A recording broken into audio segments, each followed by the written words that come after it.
Hi everyone! Thanks so much for tuning in today. I'm Erin Satterthwaite with CalCOFI and California Sea Grant at Scripps Institution of Oceanography. And I'm really excited to share with you the work that we've been working on with the Global Ocean Observing Systems Biology and Ecosystems panel and within the broader CalCOFI community. And I'm calling in today from Santa Barbara, California in the USA, which I would like to acknowledge is on the Chumash lands. So maintaining healthy ecosystems in the face of climate change requires globally coordinated and sustained observations of marine biodiversity. Sustained coordinated observations are also important for providing key insight into ecosystem resilience and vulnerability, the response of marine ecosystems to natural and anthropogenic forcing, as well as future ecosystem change, since ultimately we can't manage what we don't measure. A sustained, coordinated observing system for marine life is dependent on, first, coordinating existing programs and filling gaps in sampling. Second, ensuring that the data from the programs are easily findable and accessible. And then thirdly, making sure that observations are relevant to societal needs. So to focus on the first one, a coordinated observing system for marine life relies on coordinating existing long-term observing programs and filling gaps in sampling. And in order to coordinate programs, there are a few key things to know, such as what observing programs exist in the area, where do they sample, what essential variables are they sampling, so things like the essential ocean variables and the essential biodiversity variables. How often do they sample? Do they have accessible data? And do they follow best practices? And so understanding the scope and capacity of existing monitoring programs is truly the foundation for larger scale coordination. And so one of the key needs has been to conduct an inventory and gap analysis of active long-term marine biodiversity programs worldwide. And this is using the essential ocean variables, fondly known as the EOVs, as the coordinating framework. So the biological EOVs focus on the status and trends of habitats, so things like the cover and composition of hard corals, seagrasses, mangroves, and macroalgae, as well as more marine ecosystem-based components, so things like the diversity and biomass of microbes, phytoplankton, zooplankton, as well as the distribution and abundance of benthic invertebrates, fishes, sea turtles, seabirds, and marine mammals. And so the EOVs tend to align with the variables that we monitor, so it can be coordinated to develop a more integrated system globally, as well as to inform things like EBVs. So in order to understand the current capacity of global observing programs worldwide, we conducted a global survey of biological observing programs. So to do this, we populated an initial list of biological observing entities by obtaining observing program information from data providers in OBIS, through expert consultations, looking at other inventories, online repositories, and previous publications. And this process led to an initial list of about 643 observing entities globally. So then we surveyed those and ultimately ended up focusing on the 203 active, long-term, systematic, and in situ biological ocean observing programs. So from that, the 203 long-term programs that we surveyed sampled about 7% of the global surface ocean, as you can see in the reddish color here. And the sampling is constrained mostly along the coasts and often around developed nations in the higher latitudes. In addition, about 6% of the entire nearshore zone, so areas less than about 200 meters, sampled for marine and coastal habitats. And if you're interested in exploring these data further or looking at the programs that were found in the survey, I've included a link to the GitHub repository where the data and code are located in the bottom left of the slide. So also, in order to interactively visualize this information, and so that the information about the biological observing programs that exist globally can be regularly updated, we're in the process of developing an OBIS online metadata portal so that the biological observing programs and their attributes can be displayed and queried interactively, as you can see here. And you'll ultimately be able to sort by the EOVs that the programs measure, as well as look up which long-term programs are in a given location. So when we zoom in on long-term biological observing programs in the North Pacific, we see that there are many observing programs along the coast and especially in the Eastern Pacific. And there's therefore some gaps in sampling, at least within the programs that we surveyed, in parts of the Arctic, the open ocean, and in some nearshore areas of the Western Pacific. And since this was a global survey, it's obvious that we likely missed many national and subnational programs. So I think it would be great to see a more detailed regional assessment of biological observing programs in the North Pacific that really builds on this global analysis, past PICES and other North Pacific assessments, such as the Hakai metadata catalog. And then we can also use other regional assessments as models, such as the regional mapping that's been happening in the European Union as part of the EuroSea program. And then finally, in order to capture a broad range of programs, it could be useful to really include programs from all sectors, so including things like government fisheries surveys, industry monitoring efforts, as well as academic sampling programs. So even if the individual programs themselves are sustained, they need to be coordinated in order to effectively provide holistic insight into regional and more global scale questions. So we found that around 40% of programs are part of a coordinating network, and these networks tend to be international and national in scope. And so some examples of these networks include the Global Ocean Observing System, the US and Canadian Integrated Ocean Observing Systems, and the Marine Biodiversity Observing Network. So to focus on an example of an individual observing program, the California Cooperative Oceanic Fisheries Investigations, which is better known as CalCOFI, is one of the longest running marine ecosystem observing programs in the North Pacific as well as globally. CalCOFI has been sampling the physics, biogeochemistry, and biology of the coastal and oceanic environment for over 72 years. So this includes sampling things like microbes, phytoplankton, zooplankton, fish, and marine megafauna through visual, acoustic, and genomic methods.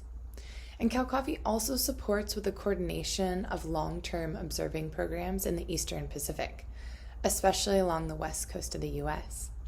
For example, the annual CalCOFI conference brings together researchers and practitioners along the west coast of the US to discuss the state of the California current, as well as other timely topics related to the needs of the observing and resource management communities.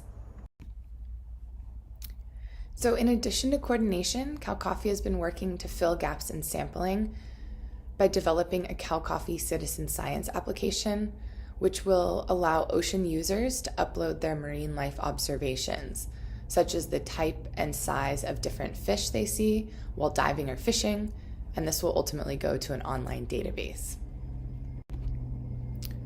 So next, a sustained and coordinated observing system for marine life relies on having observing programs, data easily findable and openly accessible. And so this can include things like supporting fair data standards and data management, as well as facilitating a convergence towards community practices. We found that about 2/3 of programs had accessible data, whether that was publicly available online or by request, and this covered a bit over 5% of the global surface ocean, which is seen in pink and purple here. And so the data from programs identified in our survey in the North Pacific were often accessible, but when they had restricted access, the main reason for this was a lack of sufficient resources for data management, such as funding and personnel, as well as the fear of improper use or the lack of incentives.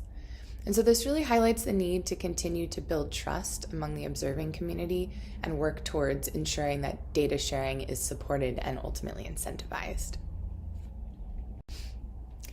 And then in terms of sharing data, over half of the biological observing programs contribute their data into some sort of data serving tool, such as a data aggregator or repository. And the most common data serving tools were often global or regional in scope. And so here's a network diagram that displays some of the most common data serving tools, which are seen in green, and observing programs, which are the small black dots. And the node size for each repository is scaled by the number of observing programs that provide data to a given repository. So the larger nodes indicate data repositories with higher numbers of a biological observing program data sets. And as an example, in addition to a program website, CalCOFI serves some of our data through ERDAP, EDI, and OBIS. And we also recently hired a part-time data manager shared by the California Current LTER, and we're in the process of streamlining our data workflow in order to serve our data in a more effective and ultimately integrated manner. And finally, a sustained observing system for marine life relies on ensuring that observations are relevant to societal needs and a range of stakeholders. So for example, biological ocean observations can inform societal questions related to things like food security, human health, coastal protection and carbon sequestration, tourism, recreation, and coupled human and planetary well-being. And observations are highly important across many scales, from international to local levels. And so long-term ocean observations are relevant to many intergovernmental processes, such as the Sustainable Development Goals and the UN Decade of Ocean Science for Sustainable Development, the Convention on Biological Diversity, among many others. For example, CalCOFI engages with stakeholders from local to international levels, and CalCOFI started around a shared cross-sector partnership of state, national, and academic institutions who came together under a shared need at the time, which was to understand the collapse of the once booming sardine fishery off the California coast. And over the years, the CalCOFI program has needed to continue to actively evolve while maintaining continuity. Most recently, CalCOFI has been working to connect to the human dimensions by further developing relationships with potential users. So for example, CalCOFI held a stakeholder workshop to understand the needs of a range of users from the academic, government, fishing industry, and NGO sectors. CalCOFI has also been working with 2 different Sea Grant Fellows on projects working to better link CalCOFI data to users. So the first project is an analysis of state agency websites to better understand how agencies in the state of California are using CalCOFI data. And preliminary analysis suggests that the natural resource agencies like Fish and Wildlife and Ocean Protection Council reference CalCOFI more than other agencies. The second project is exploring how to better connect ocean observations to socioeconomic indicators. In this project, we're exploring which socioeconomic indicators directly connect to environmental change. So for example, a socioeconomic indicator can include something like miles of shoreline closed, which may be caused by biotoxins or pollutants, and which then would be directly related to the microbe or phytoplankton EOVs.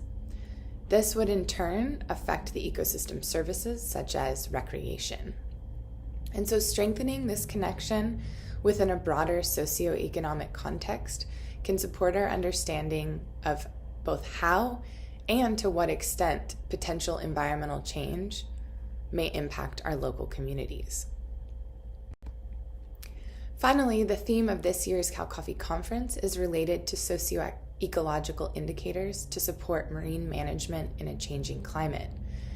And the goal of the conference will be to really explore and refine existing social, ecological, and environmental indicators within the California current.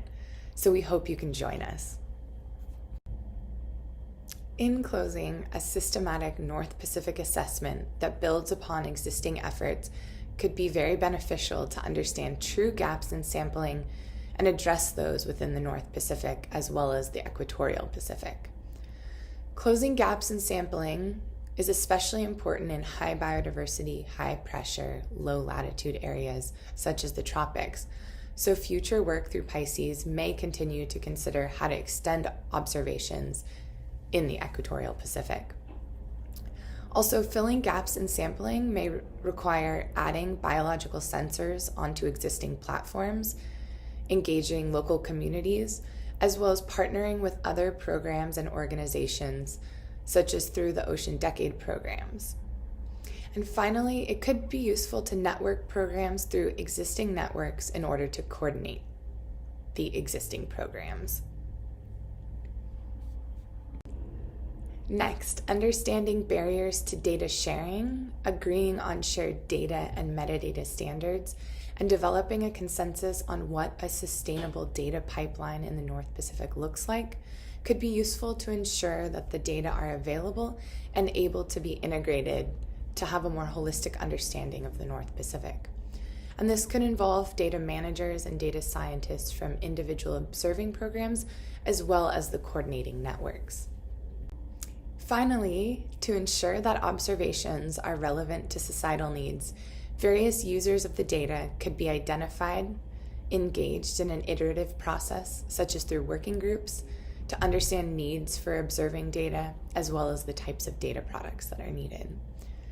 I also think it's important to note that the scale of the users is an important attribute that could be matched with the scale of the observations.